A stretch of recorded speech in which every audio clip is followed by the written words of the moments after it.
For the, are you ready to get started, Dr. Woodard? Okay. Let's go ahead and get this meeting, special call budget meeting, to order. I think the rest of the board members, there's a few more that are on the way over from the audit meeting with the county commission, and we'll have some more people. But in the meantime, if we can go ahead and get this one started, I think, Dr. Woodard, you have some pieces you can go ahead and start working with us on perhaps the keys portion that's in the packet. Yes, sir. Thank you, Mr. Moore. First, I want to say to board members, I apologize for the setup of the room. We have training that's happening every day from 7 a.m. to 4 p.m.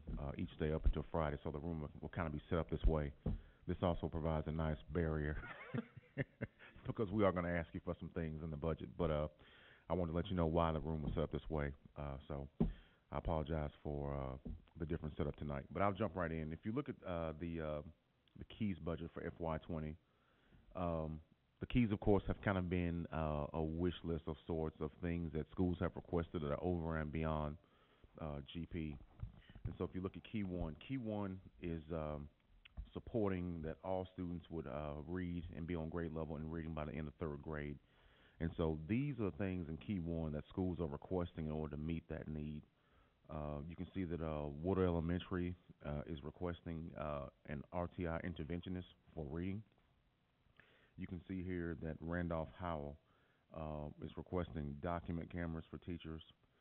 Marvin Wright Elementary is also requesting some document cameras there and some leveled readers. You can see that for 3600 we have Baker wants to do a little more with their STEM and STEAM club, and so they've got $3,600 in requests for that for them. $8,000 in requests for art supplies for Baker Elementary. $1,500 for music supplies. Brown is asking for a vocabulary program. It's called Flocabulary. Also, they're asking for a reading interventionist. RES will be Riverside. Riverside is also wanting an interventionist. But you can see here that some pretty straightforward needs in Key 1. Any questions about Key 1? Again, most of these are strictly to drive instruction in literacy for the most part. Dr. Woodard, I guess the only question I had, and we had some previous discussion about making sure that, and I know it's actually tied over into some other things we've had, talking about wants and needs. I think Mr. Howell has had some points made about that. And I guess my question would be on these. I know this is historically how we've been doing this for the last few years. I just want to make sure that these are, I guess, properly aligned with what central office is looking at for these schools, or if there's any areas that, because I think Mr. Howell had brought up some points about the sport fields, which I think can probably apply here too, about making sure that while these are things that are wanted, maybe they're things that on a district-wide level we should be looking at deciding, hey, maybe this is something we should be doing for everybody. Have you guys looked at that or had discussions around that? We've had one round of going through the keys. We whittled it down. It was well over $1 million, obviously, in requests. And many of these requests are technology requests. There's some technology requests in here where schools are trying to make up the gap. But the total of it is under $1 million now. The total is $947,537. And again, that's significantly lower than what it was. And that's because we went through this with one round of cuts. And again, we try to make sure that everything that is here at this point is strictly focused on the keys, and wanted to make sure that it was things that schools felt like they absolutely could not live without. And so we felt that we had started kind of meeting that need. So, but that's what Key 1 looks like. Any questions on Key 2? Key 2 is mathematics for elementary school. Okay. Mostly schools are asking for interventionists, or they're asking for supplies or programs of that nature to support mathematics to improve math instruction. We didn't see anything in here that was way out of bounds. Key 3 is where we get to middle school, keys 3 and 4, and that is to support literacy. It is the hope of the district that we would have all kids on grade level by the end of 6th grade in ELA. And you see similar requests. Most of the schools are requesting an interventionist to help with RTI. Basically what that means is taking kids who are not reading at grade level and providing them with extra additional time on task and support. And so by having an interventionist in the school, typically a 120-day retired person to come in and help with the extra tutoring that those kids need to help them get on track. Obviously, when you have kids who are one or more grade levels behind, it's very difficult to get them caught up within a year and below grade level. They still have to test at grade level. So the key is helping them play catch up. And so we can bridge that gap by having more interventionists. The cheapest way to do that is to get someone that is retired. And so all the requests for interventionists have been retired personnel at a cost of $38,000 as opposed to standard teacher at $65K. So you can see significant savings there. Key 4 is how we further Algebra 1. It is the goal of the district, of course, to have more kids taking early algebra. And Key 4 touches that. You have some requests from Culleoka. They're requesting an interventionist. We have requests from Santa Fe for Chromebooks. And we also have the math program, iExcel, 200 site licenses at $12 each, which is a pretty noble request. It's a fair request. Key 5 is ACT. We had some really good requests in here for ACT. Dr. Woodard, if I could go back on two things Yes. there, if you don't mind. Yes. Thank you. One question I've got, and I'm just some wording differences. I see that the Smart Lab STEM program, is the Smart Lab just kind of the model or how we're a different wording of how we've been doing that in the past, or is that something specific? Is that a program? Smart Lab was a very expensive, STEM program. And again, this being a wish list, Okay. they were allowed to put this in, but it did not make the cut. You can see that it's about $180K. Yeah. It's pretty hefty. Okay. So the second question I had was, I know we've what we were trying to move ahead with the 1 to 2 or 2 to 1, however you want to refer to it, or for the diploma. These device purchases, have they been refactored back into how those devices are going to be spread out, or will that impact that at all? Has anybody looked at that? I'd have to ask Dr. Marzak if he has looked at that. Okay. Because it seems like, when you look at over several of these keys, it seems to be adding quite a few devices, and obviously our normal answer man, Tommy, isn't here this evening, so it seems like that would kind of shift the numbers on what we were looking at. We needed to do the 2 to 1 for next year. Correct. Several of those requests are in the yellow, but did not make it to the green. Several schools were, since it's a wish list, several schools were requesting to bridge the gap there. We knew that it may not be feasible. Plus, there's a plan in place to get everybody there, so we did look at that. Okay. But most of the technology requests are just more like different types of teaching devices and things like that, learning devices for teachers. Okay, thank you. Key 5 is ACT. Just 1 second, sorry. Oh, I'm gonna actually hand this over to Ms. Kinzer if she's okay with that. Then we are currently on keys 3 and 4, just talking about the keys budget at this point. Okay. Yes, ma'am. Key 5 is ACT, and we have several high schools that are requesting. One of the most common requests from the high schools this year was for calculators. We know that over time, those little tiny devices, they get broken or torn up and things like that. So keeping enough of those, the TI-84s are what they're requesting, class sets of those, just so kids can have those, and kids are allowed to use those, borrow those, bring them back, etc. And they're used for testing and for ACT prep and practice. Each of the high schools is responsible for having some type of ACT intervention that goes on during the day.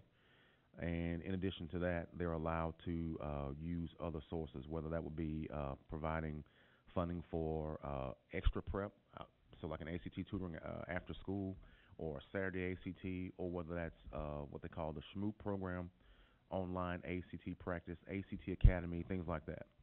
So those are some of the purchases that you will see, some of the requests that you see there. For example, Hampshire has the SHMOOP program.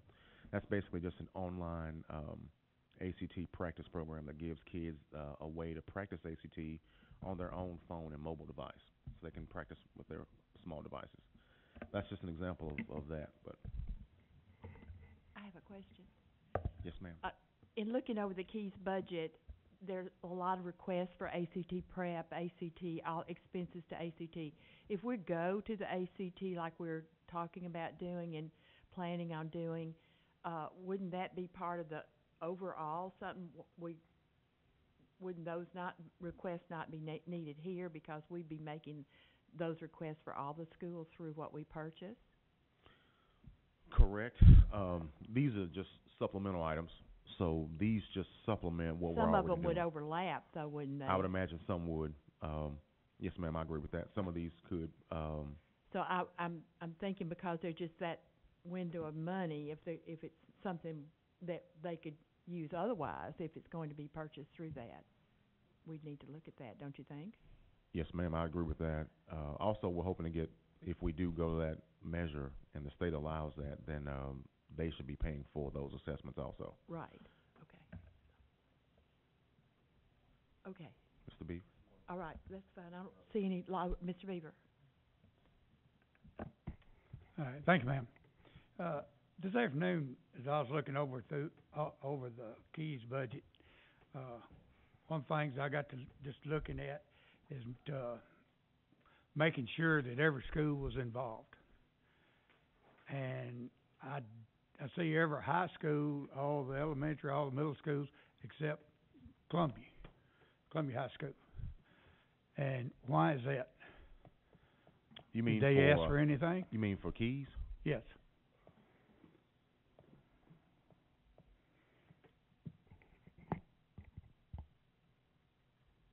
I did not see them mentioned in Key 5 specifically.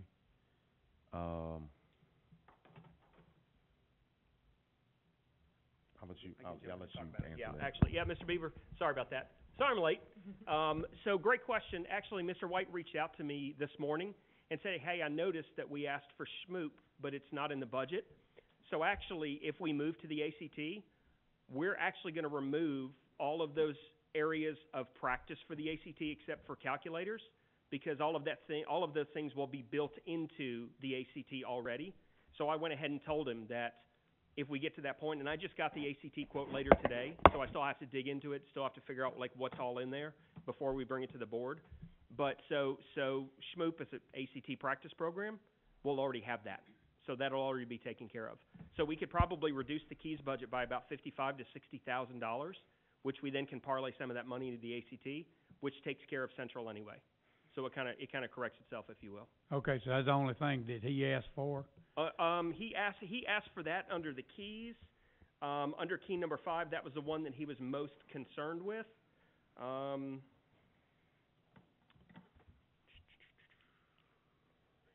from schools.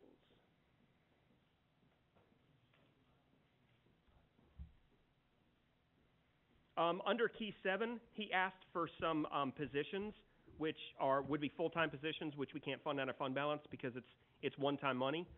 He did ask for some money to update his science lab, so that would have to be one of the things we'd have to look at to determine if that's something we can fit in. If we save $55,000, we may be able to squeeze that in, but this is just draft 1 of the Keys budget so far. Okay, all right. Great Thanks, question, sir. Thank you. Okay. I'm sorry, Ms. Kinzer, if I could follow up. I just want to be clear. So you've got other things I think that's what Mr. Reaver's asking. There's other things he has asked and other schools have asked for. They just haven't made it to what we've got here. Am I understanding that correctly? Correct, sir. Thank you. Okay, I thank you all for being patient, and we are not through with looking at the Keys budget. It was good that we had that and we could go ahead. And however you want to go ahead with it, Dr. Marzak or Dr. Woodard's done a good job, I'm sure, as always, stepping in. But I think he'd gotten to key 5? All right, do you want to go on? You want us to just ask any questions we have? Whatever pleases the board, if the board would like to continue or move into the heavy stuff, because Mr. Luconen is here and the hour is drawing nigh. Well, exactly, and you know how I He am. I has the want a real money. 2-hour meeting, and so far I'm in the hole here. But I did have a question. When I toured the spent a day, half a day, Mr. Beaver and I did with the alternative school, and then also some other issues that had been brought up to us about the concerns, even with kids that are in kindergarten, first grade, having emotional problems. So I noticed that the interventionist at the alternative school was not one we funded. Is that not something we ought to look at? Miss Dawson. HOP behavior specialist? It's needed. We thought about attacking that a different way. We had considered maybe providing a dean of students position, someone that can also provide that could do discipline, um, someone that could maybe assist with evaluations and help with some of those needs as well. So that's something we've considered. We've Okay. considered giving her some additional support because it is needed. Well, we've all seemed to be hearing a lot about discipline, and as you heard in collaborative conferencing, how we spent a whole session on hearing teachers discuss their issues with it, and so it's concerning to me, and I want whatever, I know we can't give them everything, but I know that the alternative school needs to be a place that not only that it's punishment, I know, but I think that if we have someone who can attack those problems and help get them through it and maybe send them back a better citizen, that's something we need to look at. Discipline being a huge concern at this point, I think. We were a little bit hesitant on trying to fund full-time positions out of one-time money. Understand. Yeah, only the part-time positions like the RTI interventionists were things that schools were getting out of the keys. But EA Cox and Horace Porter are two schools that we're looking at trying to provide some additional support for, just to assist with behavior issues. Yes, ma'am. And EA Cox, I've been visiting them a couple of times. I know Chad has visited, maybe some of you all have as well, and they have really missed Catapult. We know how expensive that was. We had to cut it out, but they've got in place people there that probably could do the same sort of thing. So are we looking at that? We did provide one additional position there, and we have one of the individuals who was in the Catapult program there, Mr. Macon, who was one of the Yes. Catapult teachers. He is there, and we did fund him this year to help provide some support for some of the students who are more at risk, some of those at-risk students. I think Cox Middle School would benefit by maybe having a dean of students, an additional dean of students position could probably assist them. What is the dean of students' job? It's a quasi-administrative role. A person who is not an administrator, they would not receive an administrative salary. They receive a teaching salary, but they would have some administrative kinds of responsibilities. It's a great starting role for a person who is an aspiring administrator. A good way to to groom some of our aspiring administrators before stepping into the role of being an assistant principal. Okay. So, but we would need someone who could be strong, someone that would definitely be a person that could build culture in that school, someone that could relate to parents well, Definitely. someone that could be a good disciplinarian, and someone the kids could relate to. So we're looking for the right fit for two of those possible positions. Okay, I'm willing for you all to ask any. We're not going to vote on the Keys budget tonight, and it is a work in progress. Correct. Yes. Some changes being made. We certainly need to find out what we're going to do with ACT, and that will adjust it as well. Yes, So ma'am. I'm going to move to the what we're really here to talk about, the budget. Mr. O'Connor has yes. Excuse me. Oh, I'm sorry, Chair. Mr. Howell. Thank you. And I just want to I really would like to look at Catapult or something along those lines for EA Cox. I think it is something that is desperately needed there. And it's not just there. I mean, any student in Murray County can, of course, attend that program. But I think I think that would help that school dramatically with just that one little program. So whatever we can do, I'd love to try to do that. Okay, thank you. So I'm going to move now to the budget. Now, I'll ask you, Dr. Marzak, did you bring some of these for those that were not here? What This is your handout from last week. Oh, let me check and let me see. How many more do I need? Who didn't have any? 1, 2, 3. Okay. Oh. That's all. How many did you have? 2 of them? Okay, I think I may have one more. I have one extra. Would that do it?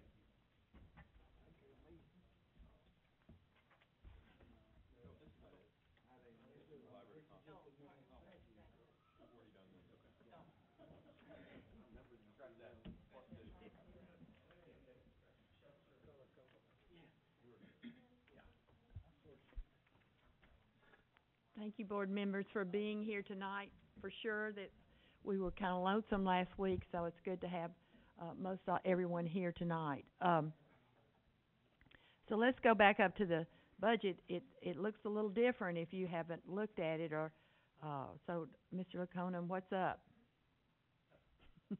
How are y'all doing? Okay. How are you doing? We just got here from an audit committee meeting, so I'm sorry that I'm late. At the same time, we had a lot of meetings last week. I met with Dr. Marzak, Dr. Woodard. I met with Stan. I met with Amanda today. I'm meeting with Sped later in the week. I just want to tidy things up before we're finished. This budget is near complete as far as what needs to be submitted. I still have some review to go. I did get further information today for Battle Creek.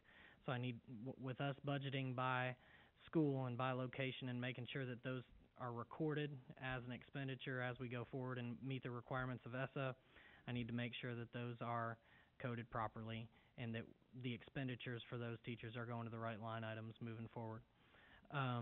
I have updated it, but I have not reviewed it, so I don't feel comfortable. What I do feel comfortable with is operations and maintenance over here. We've reviewed our budget. We are to the penny on the request. So I you think look like you're buddied up over there. Well, we don't really have a choice. I mean, it's his fault. But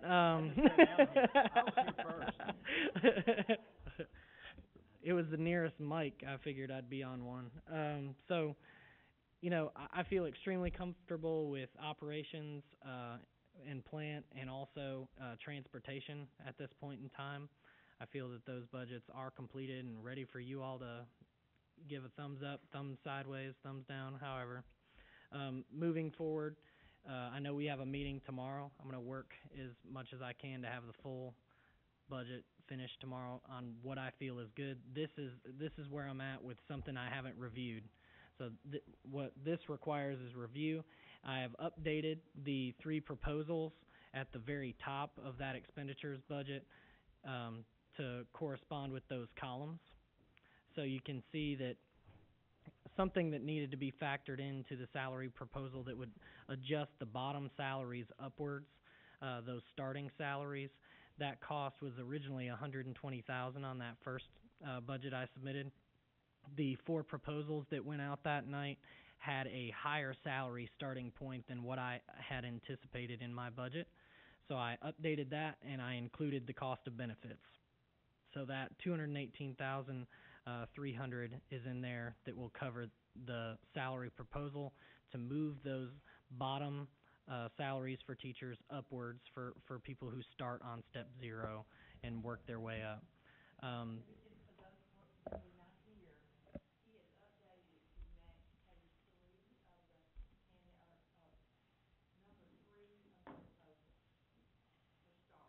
Yes, that's correct.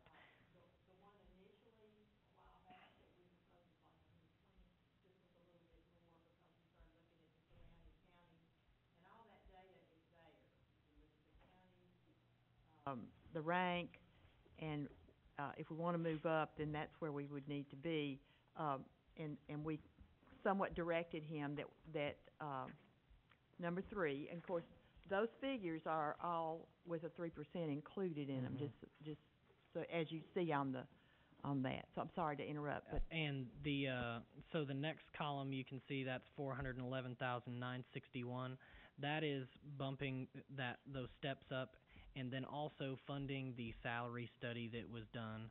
So that it actually came down from $185,000. Amanda had met with the gentleman that did the study and was able to cut about $20,000 of it out of that, and then we had to add benefits on top of the salary increase, so that accounts for all of that cost there, that column right there at $411,961.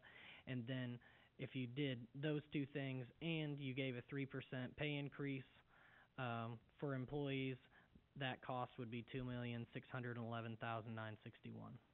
So an estimated cost of $2.2 million for a 3% raise. At that point in time, so for every percent, it would change if you know. So basically, estimating for a 1% raise to be around a cost of $700,000.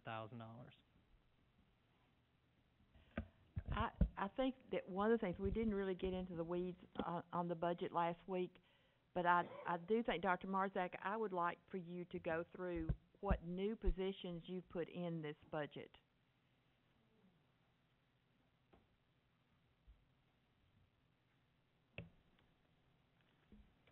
If I may, I've got a list of them as well, so I guess we'll just compare lists. Whatever, that's fine, whoever.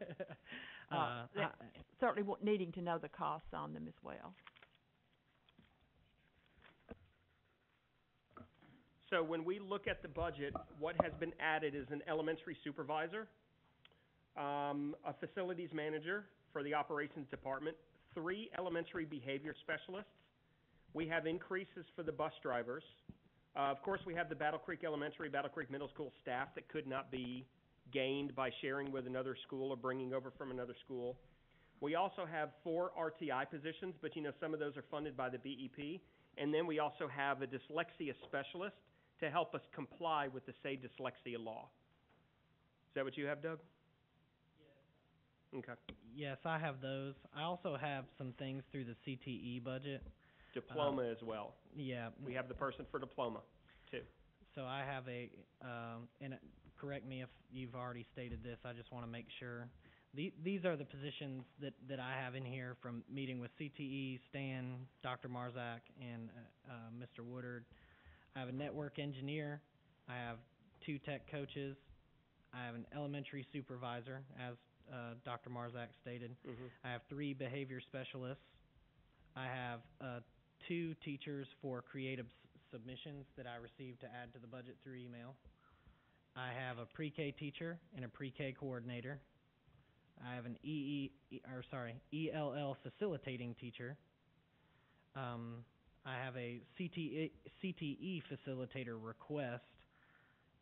And then I have 2 requested Project Lead the Way teachers. For Battle Creek. One's for Battle Creek, one is for Whitthorne. Gotcha. And I have a requested teen living teacher for EA Cox for a home ec position, for teaching home ec, and a teaching as a profession teacher at Central High School.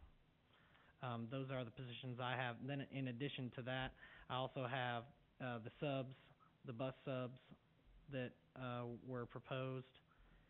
Did I already say technology specialist? Yes, that's on here. Okay, Yeah. building operator for Battle Creek and a maintenance specialist for Battle Creek from Stan's department, and then also the teachers for Battle Creek that were highlighted, and I got in an email today. So. Yeah. Question, what's a creative facilitating teacher? Well, the creative submissions is actually not, they shouldn't be personnel, they should actually be supplies. So if you'll remember in the strategic plan, you asked for creative submissions every single year, and then your goal as a school board is to implement those creative submissions. So going back to the creative submissions, we added supplies for summer ELL. We added supplies and people, summer ELL and summer gifted. Those were the only things that we would need part-time money for as far as the creative submissions, as far as what were accepted by the school board. All the other things are supplies that we are working through local agencies, such as one of the things was some of the schools wanted buddy benches. So if you're on the playground and you have nobody to play with, you sit on the buddy bench, somebody sees and they come over and sit with you and they talk to you and, hey, let's go play. Some of those things, don't have any cost. Like, for example, somebody said, why don't we have a field day at the high schools? We have it at the elementary schools. Why don't high schoolers play tug of war? That doesn't cost any money. So we're working to get some of those things taken care of without any costs. So, looking back at the email, I have, please add the following to the budget. And this is an email with Lisa, yourself, and Ron. Mm-hmm. You and I are on the same page, so please add the following to the budget. 14171100116 teacher line item. Add 16,236,000 to 14172710146 for transportation, which we included, and then let's add 15,000 to 14171200116 for now. That will be 20 slots if we do it exactly the way it's submitted. But what I will do is get Kara and the PBL coaches and see if we can refine the idea and then we'll do a budget amendment to move the money if we decide to make it a STEM extravaganza. There it is. Mr. Pennings? When you mention a 3% pay raise, is that for all employees of the Murray County School System or just the licensed employees? That's for all employees. Thank you. Minus, of course, minus me. I'm the only one that doesn't get the 3%. I know. How much, excuse me, can you give us a cost on all those new positions?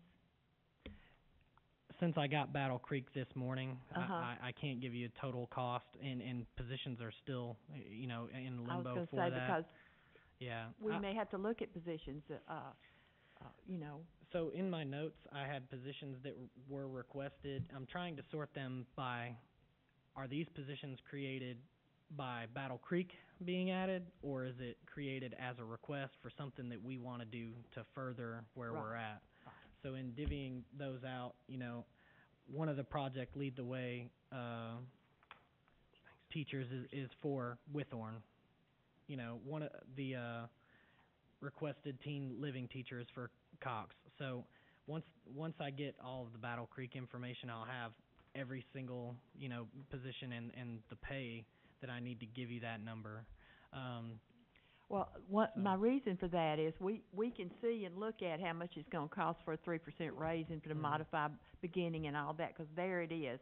I'd like to know how much the cost of adding these new positions that aren't Mhm. teaching positions particularly. I understand teen living and home ec is something great, and I'm surprised we have that, but it's not something we need for the standards. So those are things we may have to take a close look at. In So the budget. I'm near the finish of getting everybody for Battle Creek. As I said, I got that information this morning. Right now I have a cost totaled up of around 1.5 million in total positions, but some of these positions are tied directly to Battle Creek. So not all of that is Right. just a request. And the commission knows that we are going to have to request extra funds for that. We told them about 2.5 million, so, anyone else have a comment here? Dr. Marzak, your light is on. Okay. Question here, Mr. Howell. So, just to be clear, are we gonna get a list of those positions, where they're being coming from, and then the salary with benefits? Yes, Okay. That's Just wanna be currently clear. what I'm adding. I've got lists, so, I've got the elementary supervisor, the behavior specialist, all the ones that were, listed, but finalizing that list for what I got with Battle Creek today. Okay, And, thank you. I can include, benefits as well, if you would like. I like to know right the now, total We'd cost like of to know the salary. total cost. Yeah, I don't wanna know how Perfect. much, and then, it's gonna cost, 20 grand more. that's what I'm each doing position, with the so. roster, so Thank that you, sounds great. thank you. Mr. O'Connor, when you, factored in what was originally 185 and 165, are those all of the increases in the budget that were directly, other than the 3%, that were directly recommended by the, salary? Proposal, Uh-huh. yes. There's no other changes in here, for that? The new positions are factored into that column, but they're not factored into that row Okay, of alright. that cost. So Yeah. those would take care of those, maintenance that the salaries were low, that we were concerned Yes, about as yes. well. The Um, salary study, yeah, right. that's in the 411,000 there, that column right Which there. is just added to the modification. That's correct. Right, okay. Yes, ma'am. Okay. Question, anyone? We seem to be getting a bigger figure here at the end, Mr. Laconin. I thought we were gonna find some revenue. Yeah, we found a little bit of revenue, but we also found some costs. I met with Lori. I had all of her payroll budget in there. There were some supplies I was missing from her budget that needed to be added, and that is factored in here. And so you can see that, that number went up about 400,000. I hope, I'm not gonna promise anything. I hope I find some savings when I finish the payroll, the staffing for all of the teachers. I Okay. mean, that's the biggest part. Typically, we would do an estimate, well, how much we gonna pay in salaries this year? Well, what'd we budget last year? Let's add the new positions. Okay, we're done. I wanna get as close as I can, because if we get as close as we can for budgeting a position for the whole entire year, then any turnover, any attrition that we have, that is kind of savings in our budget. You know, we budget for that position to be there for the whole entire year, and we know that we don't have to do a ton of budget amendments through the board to correct a budget that wasn't done correctly. So I'm trying to get as close to that number, which will help us, you know, have a smaller budget, because, you know, when you estimate, you try to be conservative as possible, because you don't, last thing you want is, you know, no teachers teaching kids at schools, you know, so that's what I'm trying to accomplish in the payroll budget, and I want to be as exact as I can, so. Well, we want you to, but we've got to soon be thinking about how we can meet what we can meet, and we've got to present a budget or have a budget by May the 13th to the commission. So, if I may, I think we're ready to go on Stan's budgets, for transportation, for plant. It's the instruction that I want to finish up on. So we have budgets here, the attendance budget. Those are budgets we can review and move forward on at this meeting if you so desire. Okay, Mr. Moore. Yeah, I guess my question is kind of for Shannon. I mean, I heard there is a position this year for your department that you feel like will take care of what we've been talking about for 5 years now. Yes, sir, that's the facilities manager that Dr. Okay. Marzak mentioned. All right, thank you. Mr. LeConin both mentioned it.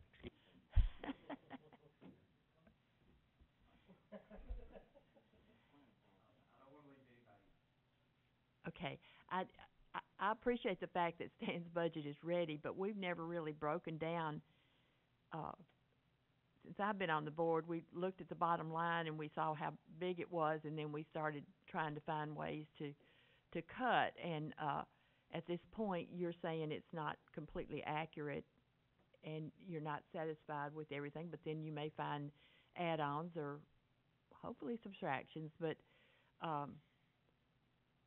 I would feel better discussing it when you feel like it's completely ready. And but I also am concerned too, because I know that we're up there, we're getting up there, 108, you know, and I think you and I talked about what's possible and what, you know, the commission, of course, this is the first time I mentioned tonight, they did mention the possibility of a tax increase, but that we can't be sure of that as well. So, are we absolutely sure that all we're going to get for the VEP is around 600,000? No, we're going to get, you know, so you mean in additional? Yeah, we're additional getting, for what the governor promised. Oh, well, last year we got 58,204,000. It's been increasing as we increase our enrollment. This is the most recent number we have. Okay. Like Dr. Marzak and I think alluded to, is it tends to grow a little between now and the end, or that's what our hopes are. It is under what we anticipated for BEP. However, you know, it is $1,056,000 better than last year. It's $1,056,000 we didn't have last year. So, but you know, when it was presented, when Chris sent it to me, you know, I said, "Is there a 6 in front of it? Because that would be real nice." Yeah, really. But he said no. So. And Madam Chair, where I was coming up with the 600,000 number, so we received 400,000 this year in growth money, and we're looking at $1 million more. So there's the 600,000. So okay. Yeah. Which to be anticipated, we'll get more growth money next year.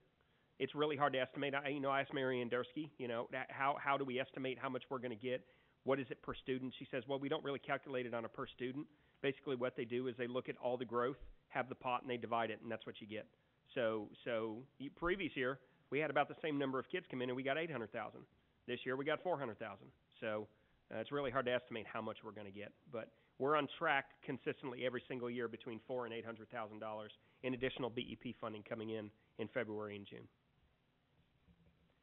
Is there any need for those of you who were not, I did ask you all to review the video, and hopefully you did, so that you heard the discussion, although Mr. Moore says you can't hear very well, that we don't speak into the mic that well, so we're going to work on that. But do any of you all have questions on what we've handed out as far as where we got to the point we did talking about beginning? No? Okay, good. Yes, Mr. Lacona. I just want to clarify that all I want to do is review what I currently have done and shore up Battle Creek and make sure that all those positions are done, that they're accounted for next year, and that, you know, that all of the positions and their pays are kind of set for those positions as we move forward, so that I can submit to you the employee list or the position list of new positions, what's Battle Creek, what's not, and also say that this is the final payroll and this is the whole budget reviewed that our office feels confident about. Do you think you can have it by the next budget meeting? You think we'll be ready by then? Tomorrow. I'm going to try. I'm going to try my best. I'm just curious, what's the current budget that we're in right now? Are we on track? Are we under, over? Do you have any idea what it looks like currently? It depends on what line item you look at if you want to get that granular. If you're looking at a gross total of how much we spent versus how much we budgeted, we're doing okay. You know, I think we're on track to maybe exceed our budget a little bit. It maybe have a deficit this year. But with that said, there are line items that were under budgeted. Health insurance in some categories is under budgeted, and then others that are over budgeted. We over budgeted some salary last year. You know, and you know, who knows, for some of the supply line items, there may be some backloaded expenditures that you pay once a year in May, and it hasn't expended yet, that, you know, we're waiting to come through. But it doesn't look, in the grand scheme of things, you know, other than needing a lot of shuffling done to the correct line items, the total wasn't so bad. What about fund balance? So my goal, and if this is the board's goal, I would like to know, is I would like the school board and our operations to not have to require a tax anticipation note to operate. A tax anticipation note it usually occurs once a year. It always occurs in the fall when the property taxes haven't come in and all the BEP is kind of stagnant, and we have to say we don't have the cash to run payroll and pay bills and things of that nature. I would like our system to operate in a manner in which we don't need to say, hey, county, can you give us $2 million so that we can get through, and then we'll give it back to you in March.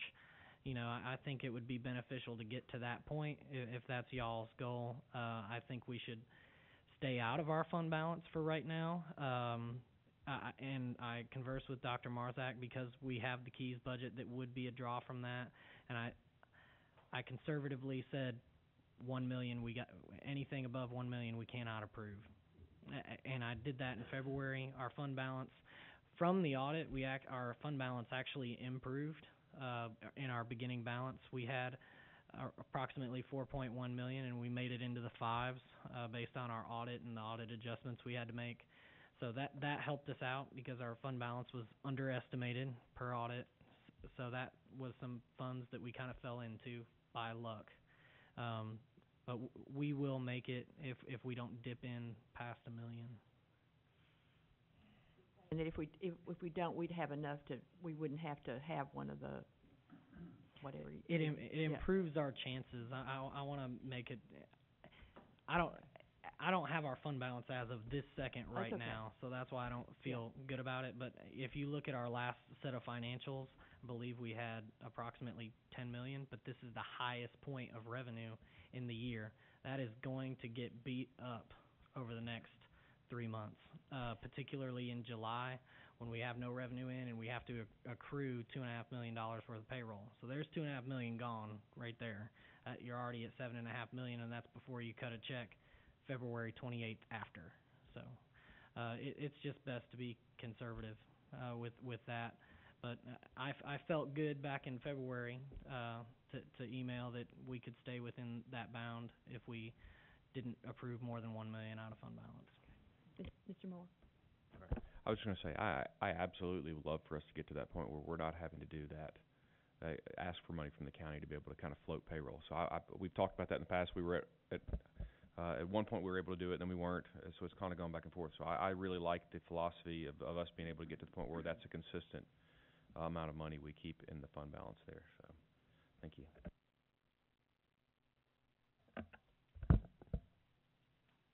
Okay, y'all are just contemplating this budget, aren't you?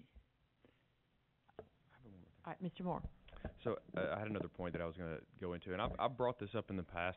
I know when Dr. Marzak, when you came in, we brought on the keys portion of this. That's kind of necessitated or brought on the keys budget. I guess my question would be something I've felt, and I think I've let you know for a couple of years here now. I would love to get away from that.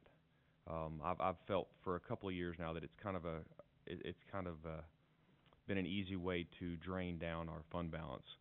As kind of like an extra thing. And I've always felt like from a budgeting standpoint, it was always wiser to just budget for how we operate out of our budget and not have a separate budget. Are you looking to keep that set up the way it is, or are we looking to migrate away from that? So, honestly, I'd like to keep it the way it is, because think about it this way. If you budget $200 for science lab, equipment, that means you're going to have $200 next year for science lab equipment. So it could be, and they're not going to need it again next year because you've already bought it. So it gets to be a little cumbersome of backing it out and putting it back in, if you will. It kind of screws with your budget a little bit. So I would like for us to stay with the same process of doing these one-time expenditures, because here's another thing to realize is when the board engages in these one-time expenditures, remember that these are tracked and tasked. So when a principal asks for these, they have to prove that it's going to increase student learning with regards to the key that they're responsible to. So doing it this way is a little bit cleaner than adding it to the budget and then having to back it out every single year, if you will. It's a little cleaner. Have we been getting the tracked information since it's been in place? Now remember, we had no keys expenditures this year, but at the end of the 16-17 year, yes, we did have a return on investment with regards to the things that we were able to fund. All items? All items were tracked, yes. But not an ROI on all items? I believe Dr. Preninger provided an ROI to show what had improved, how had student learning increased as a result of. So we, for example, we funded some supplies in a music classroom at Baker. With a pre-test, post-test model, they showed that there was growth with regard to those things that they funded. So we had ROI. We have none this year. Okay. But hopefully we'll have some next year.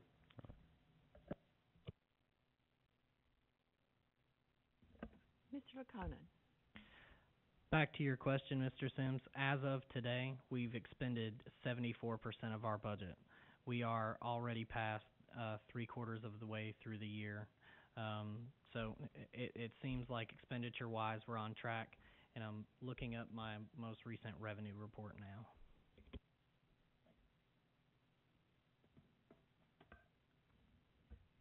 Well, is there any, if you all have no more questions, are we just going to look forward to another meeting and so we can get something done? And obviously we're going to have to look at this closely and consider what we can send to the commission, what will go, what they will say we can do. Mr. Moore. I guess this one is, nobody's going to like me talking about this one, but Dr. Woodard, we had seen some information previously about what some people felt like was too many staff members. It was, again, we're looking at expenses here. I knew nobody liked that one, but has any further work been looking at that? Because, again, I'm looking at a number of what we're seeing here, and you're right, it's pretty high. And has that been a consideration either for this budget season or going into the next year to look at staffing levels?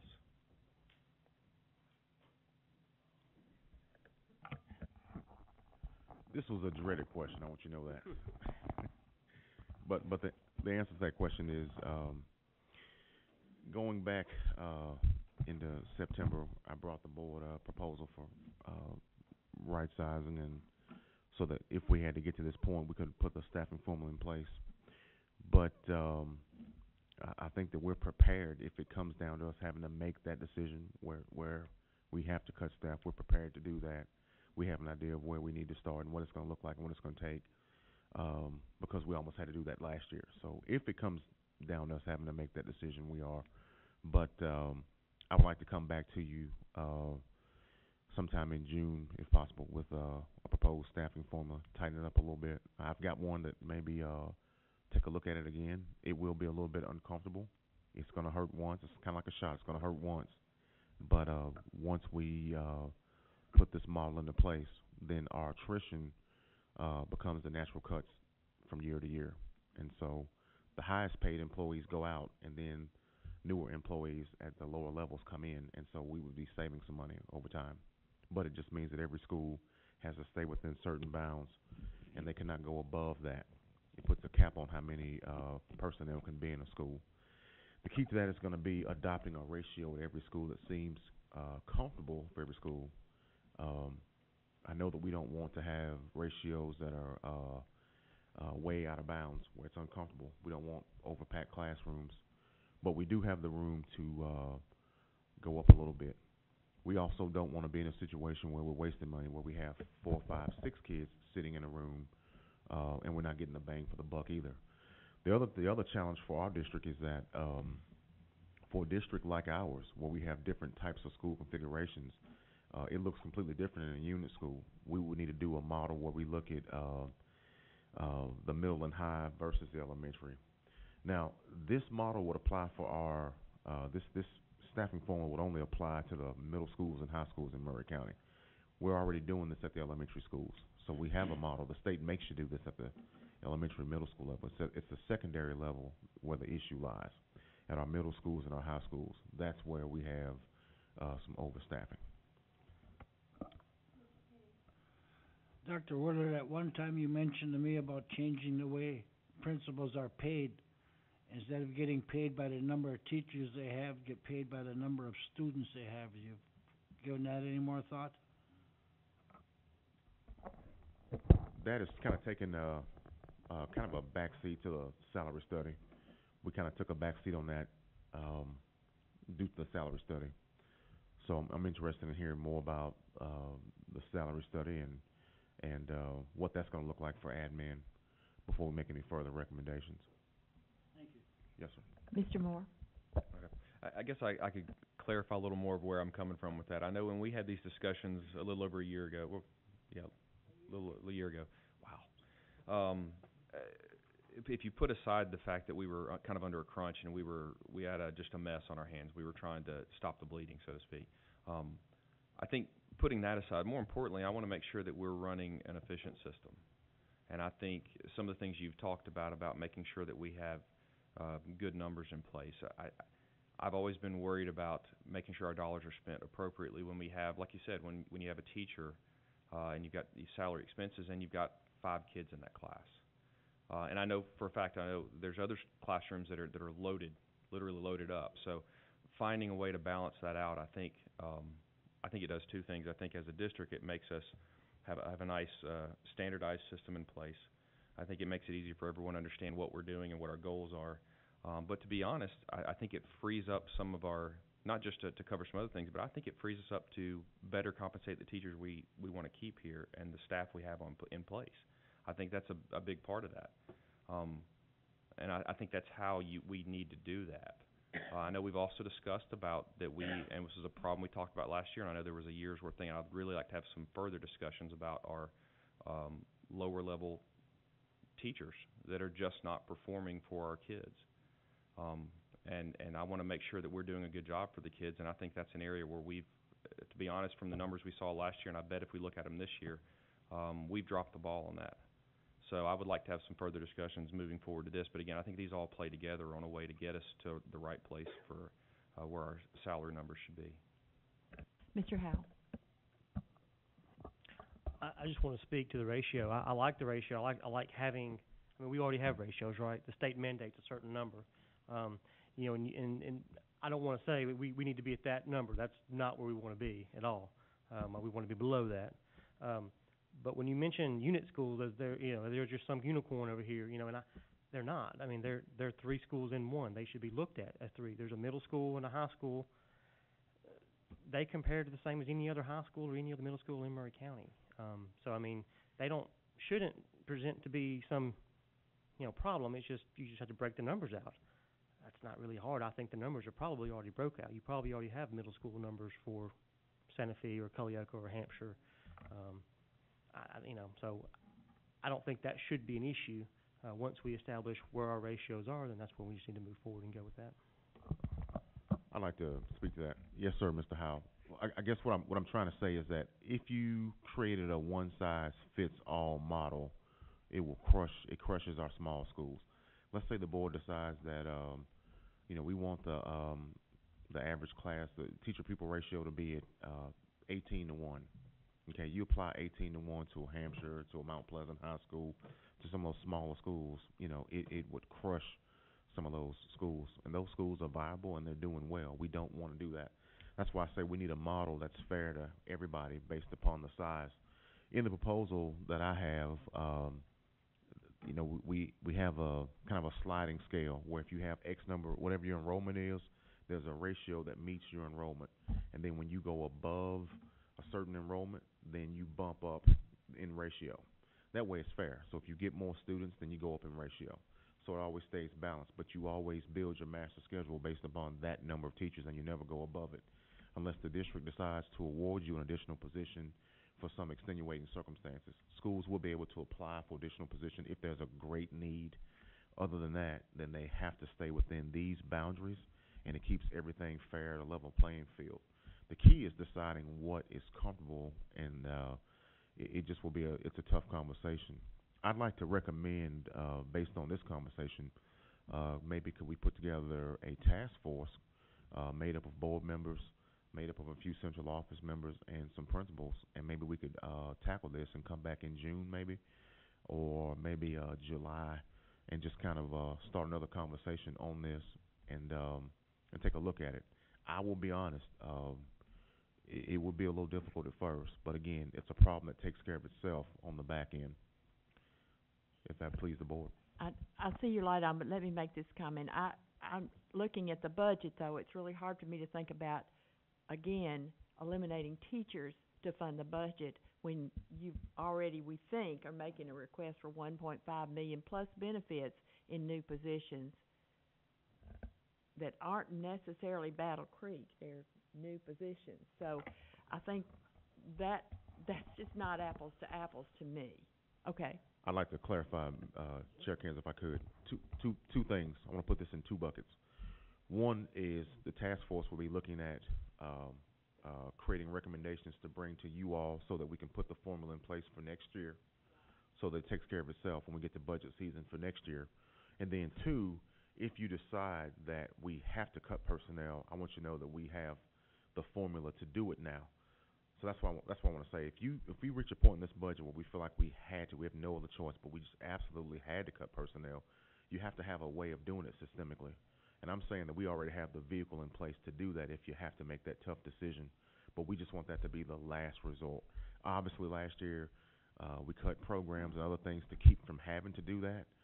But we didn't want to be in a situation where if we had to go and look at personnel, where we twiddle our thumbs and say, oh my gosh, but how? What's fair? Will we look at seniority? Will we look at school size? We already kind of have the model ready for you if you have to do that. That's what I'm saying. So I'm saying on one end, the task force will be to look at next year, and then we have the model in place to do it now if you need it now. And you understand what I'm saying as well? Yes, ma'am. So okay. I didn't want to, make it. Exactly. Yeah. Yes, ma'am. Mr. DeCone. I'm following up with yours again, Mr. Sims. We're greater than 74% on our revenues earned in comparison to what we budgeted for revenues. So we are on track right now to not dip into our fund balance at this point in time. Yes, ma'am. Thank you. So, Mr. Moore, to 2 of your points, we actually kind of began our right-sizing plan dating all the way back to August of 2018. So one of the things that Dr. Woodard started to do is started to look at positions that had low enrollment and other positions that had high need, and we started to move things around the district. Of course, some schools lost, for example, Hampshire lost their agribusiness teacher because it was low enrollment, but we were able to move that position, I believe, to Culleoka to accommodate a need where there was an over request and a waiting list. So as opposed to hiring new positions to fill need, we already started to do that this past year. So it already began actually in September of 18. And kind of going back to, just to remind the board, making teacher dismissal based on test scores. Remember, the problem that we had in the 17-18 year was a problem where the Tennessee T and Ready test failed. So I would be hesitant for that going backwards.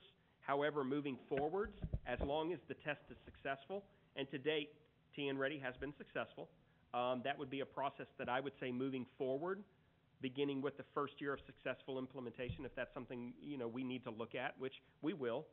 Because, accountability, we're held accountable, principals are held accountable, teachers are held accountable. That's all a part of the process. But we definitely want to make those decisions based on a valid data set to possibly not take somebody out of the job that should be there with children. So that's something that we talk about and we consider a lot. It's all about fulfilling the mission and vision of the district, about preparing kids for life. So we want to make sure that we have the best teachers in the best positions and the best places to help us fulfill the mission of Murray County Public Schools for kids. Mr. Moore? Okay. No, and I agree with that. I agree. The only part I would differentiate a little bit is this isn't just about the scoring system. This is about principals and building leaders, making sure they're doing a good job as managers. And to be frank, there are teachers that are failing our kids. There are some. And they shouldn't be in this district. And that's just the reality of it. So I am going to go back to the vision and mission of the students, and we talked about this last year, that we have to be very intentional that there are some kids, and they don't get, and we've talked about this too, about they don't get second and third chances. No. These kids at most have what, we've talked about this, 3 years, 3 years of bad teachers, and we've blown it. So I want to be very mindful of that. Now that does, I agree with what you're saying, that not having good data from the state it puts us in a little risky position, but it's a risk I'm willing to take to make sure we are doing a good job for the kids. And that's just where I want to go back to. I don't want where I'm worried, and I know we're getting off of the budget discussion. I apologize for that, Chair Kinzer. Where I am worried about is that we talked about this last year, and again, didn't like how it was brought up last year. It was ugly. But I think it started a conversation that I don't want to put off another year. We talked then about making sure that the principals were doing a good job of documenting the true leaders in the classroom and making sure that they stay there. But they also need to be documenting the ones that are just dropping the ball for these kids, and they do not need to be teaching in this district. So that we can bring in, using this wonderfully expanded salary schedule, bring in teachers that are going to do a good job. That's where I want to shift the focus towards. Do you mind if I address Frank? Because he said he wanted to be Frank. All right, so taking you back, Mr. Moore, one of the things that Dr. Woodard did that I think is going to be instrumental is all principals all have an improvement document. So fall of 2018, every single principal came in. They brought their data in. They brought teachers with them.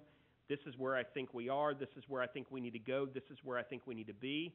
Dr. Woodard and his team collected all that data, and every single individual principal has their school's learning targets and their expectations for growth all the way up through May 21st of this year. In addition to, this is what can happen if your school does not make, or you do not meet those targets, your school does not meet that target, and they signed off on it. So what we'll have to do is when that data comes in, we'll have to look, did they meet their targets? Did they not meet their targets? We'll have to bring them in. Some principals could be getting a celebratory event. Some principals could be put on a plan of assistance. Some principals could be put on, you need to look at the personnel that's in your building, and you need to do something about it because that's what we hired you to do. So if you remember when I first came in the district and I moved the principals to the top of the organizational chart, we're now seeing the fruits of that accountability structure for moving out from underneath central office and moving underneath the assistant superintendent. You now have the accountability but you also have the responsibility to drive academic growth in your individual building. And principals, we're holding you accountable for doing that. Sign this document. And so all of those signed documents are on file. I'm really interested to see what's going to happen. We've had a really good run into testing season. Schools have been on a high. It's really kind of electric to walk around the buildings, and there are pep rallies going on and writing notes back and forth, and we have a middle school, high school, NCAA playoff bracket with regards to test scores. Principals are making challenge videos with kids. Cox is calling out Whitthorne. Mount Pleasant's calling out Spring Hill Middle. There is an electricity right now with regards to assessment. I'm really excited to see how the scores come in. I'm really excited because there is not a level of tension. There's a level of excitement. So it's going to be interesting to see what happens. But regardless, principals sign those documents. They know what they're accountable to. The question is will the scores be back? So grades 3 through 8 is now on paper. The last time we did paper, it was around October, November before we had final scores in. As soon as those scores come in, we'll know the decisions we have to make. We can inform the board about where we are and where we're moving forward. It's going to be based on when the scores come back. That's the problem. Mr. Dudley? Thank you, Madam Chair. Well, and I've already brought this up once before about the right sizing. It seemed like, based on the fact that we're not going to be ready to do any right sizing this year, that we're going to continue having to cut the budget. I don't think the commission is going to fund $108 million. And so therefore we're going to have to make cuts, and it's going to be cut in the programs. And in those programs we're going to have some of our neediest students that are left behind. We're underfunding some of those programs by tremendous amounts of dollars. And then just because we're willing to keep a teacher on board because he's been here 5-6 years, you know, we got a large part of our student population that's going to be suffering. Mr. Howell? So this is my first year on the board and my first budget season, but I was here last year through this entire process. And what I do seem to have seen between this year and last year is we like to bring things up right before budget season. We like to bring up right sizing before budget season. We like to bring up the athletic budget right before budget season without doing anything the rest of the year. So, or at least brought to us. So I would, like you said, I'd like to see this come before us June, July, and so we have more time before budget season. Same thing with the athletic capital budget. There's some things that need to be worked out. I'm disappointed that we don't have one this year.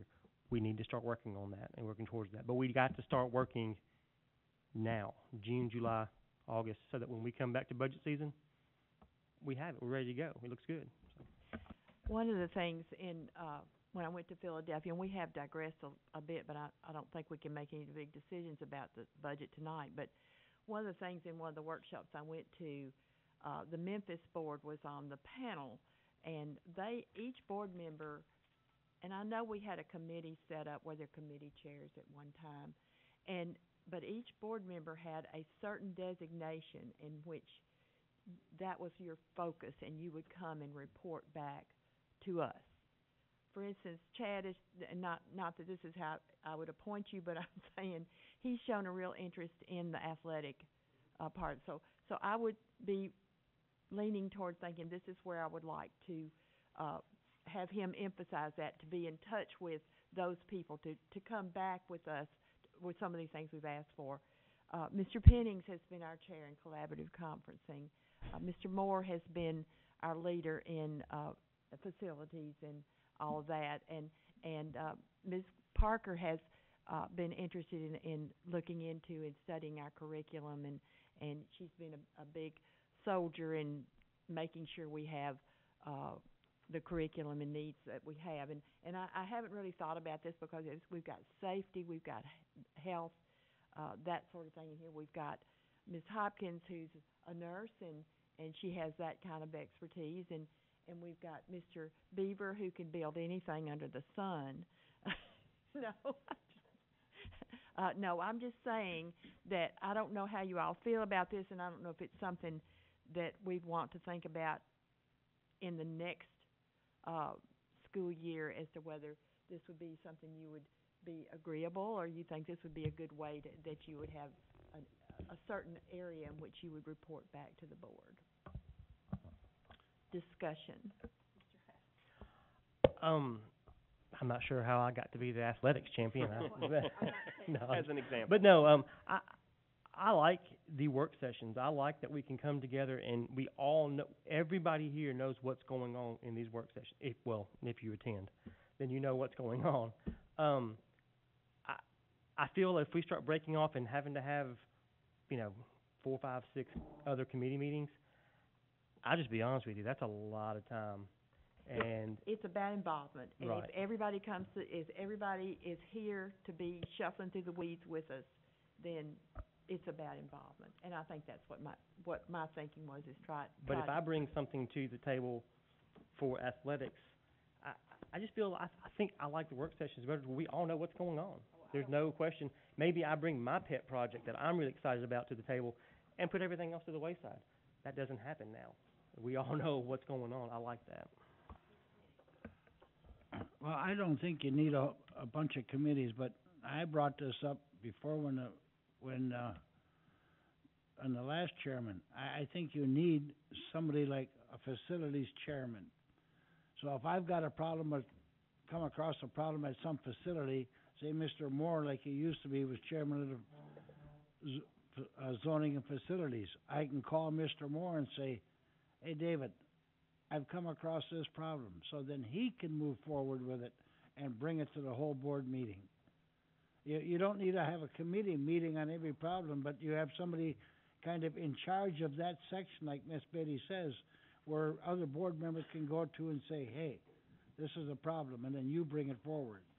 And policy, that's another one that we had, policy that they, bringing that forward. It's just something to think about, and just, when I was there and hearing how they did that, I thought it sounded interesting. I don't know how big their board is, so, and I would think you'd have to have more than one person, maybe even on zoning and facilities. But anyway, that's just neither here nor there. Is there any other discussion about the budget? Mr. Sims. Getting back to the right sizing and positions and all of that for a second. And this may not even be possible for some of these positions. We may have to fight principals over this if this were to happen, but have you looked at, these, I know you've already hired for the principals at the new schools, but say you hire within for the vice principals and then not replace the positions that they came from. So we're basically, you may take a $60,000 salary, bump them to $80,000. We're only have a $20,000 difference instead of an $80,000 difference. Like I said, we may have a fight on our hands with principals or whoever, and it may be a minor with this budget, but that might just be something we look at. Yeah. So with Battle Creek, we've moved around internally as much as we possibly could, without sacrificing other jobs and riffing people. We've been able to do that. The problem with the, like, for example, with the assistant principal positions, there's only one. So Spring Hill Middle School is actually reducing their allocation of assistant principals.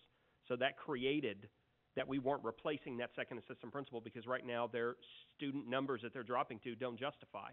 So that was a position we were able to push to Battle Creek Middle School. So we were able to save in that area. So we did do that as much as we possibly could, but, like a librarian, we can't lose a librarian and gain a librarian. We have the allocations that we have. We're funding at the levels we should be funding according to the BEP.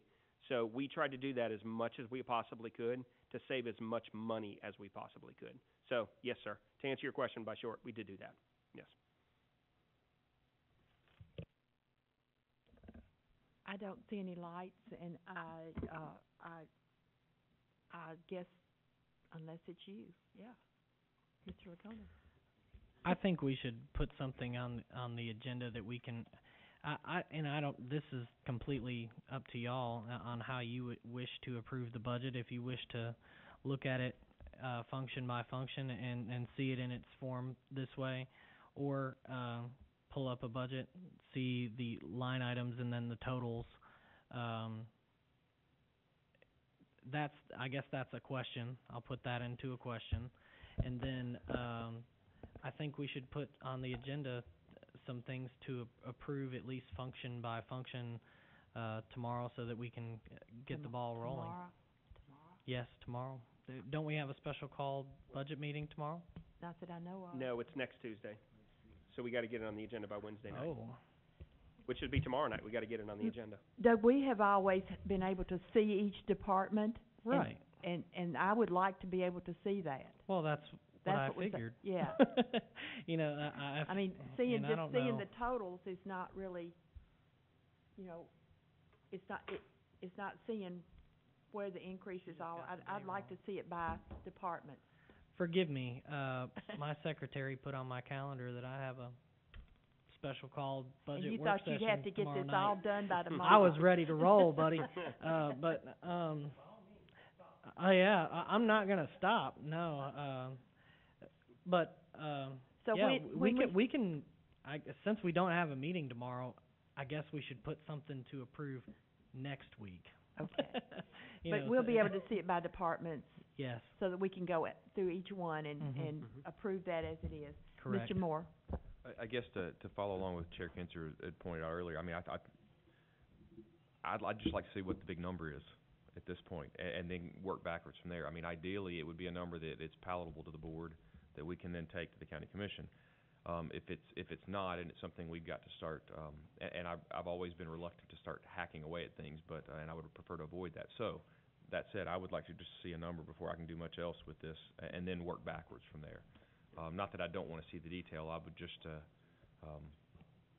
I'm not going to be tearing it apart just yet. I would rather have a good working document come from staff so that we're ready to pass that on. Both will be ready a week from today. Yeah, I just want to say I agree with you. I'd like to see a rolled up budget that we can vote on it one budget, and I break it out to smaller stuff. That I'd rather have one big rolled up budget, big number, showing everything by line item numbers. And as soon as you can get that stuff out to us, where we can start looking at it this week or next week before the meetings, I really appreciate it. Give them more time to look at it. Since you thought it was going to be tomorrow, you'll probably, I mean, you could go to the beach this weekend, Careful, Doug. Yeah, I think that if we could get it in time to study it before. Yeah. Dr. Marzak. Thank you, ma'am. Yeah, Mr. Moore, one of the things I talked about last week is we had a budget that we were looking between the second and last stanza, which was about 3% plus Battle Creek. So that would put that about $1 million less than the 108-140. So I mean, personally, I would feel comfortable going to the county commission for a 3% plus Battle Creek because we grow about 3% a year. So and with us being at a $101 million budget this year, that grows by $100,000. You're looking at $3-4 million just for growth, plus Battle Creek's $2.8 million. So I think if we keep in that range, I think we should. That's a reasonable budget to take to the county commission. So that's kind of where I am. Okay, seeing no lights and looking forward to seeing the document next week, and hopefully we can possibly get some real work done, and I appreciate it. I'd like to have a minute with those of you that are in collective bargaining. Yeah,